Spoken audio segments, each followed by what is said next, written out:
In this lab today, I will be setting up this AC motor and having it programmed and ran by this VFD, variable frequency drive.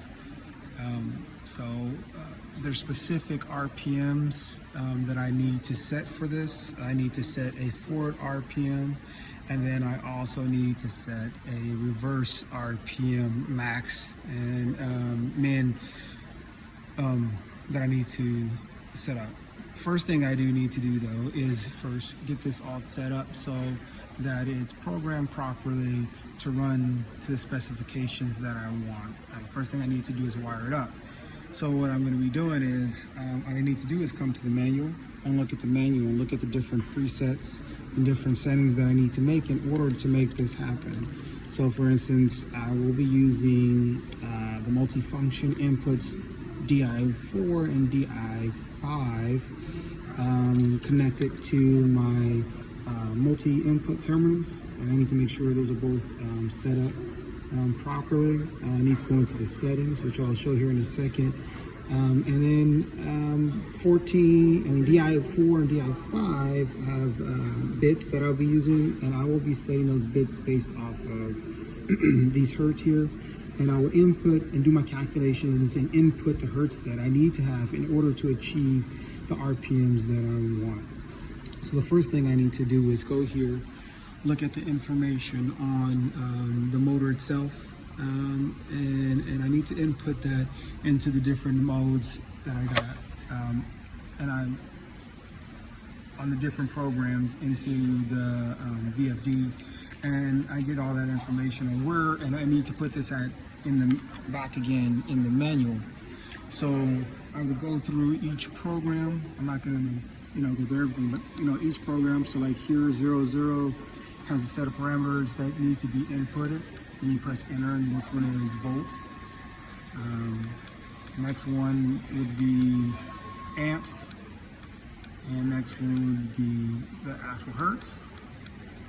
Then this one would be my minimum RPMs, and then the last one would be my maximum RPMs, and so forth and so on. So if you look at here in the manual, it shows you what each program parameter is and how to or where to put it at and where would you would input these. So like I said, I've inputted all those inputs in there. I've made my calculations here based off of the RPMs that I need. So for instance, my max RPMs would be, I need is 800 RPMs. And in order to determine what the hertz I need, I did RPM times 4 divided by 120, and that gave me roughly 26.6 hertz, and that should allow me to achieve my RPMs that I need. So once I'm done wiring all that up, I can come over here and I can power this up. And once I power it up, I can go ahead and check and make sure that everything that I've inputted has allowed me to get the RPMs that I need. So I'm going to go over here and power this up.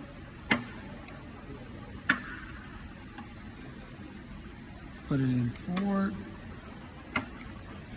So I put it in forward, and now it's running. And so I come over here and I can take my measurements.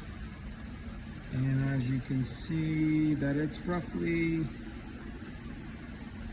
if I get it right,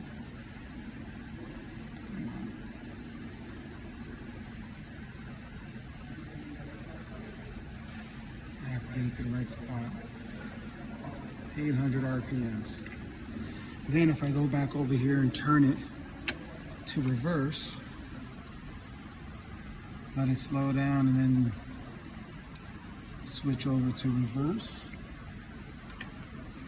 So now it's going reverse, and the max that it should be 400. If I can keep a steady hand, and there you go, 400. So I've inputted everything correctly. and make sure that it's wired up correctly and it's running the way it should.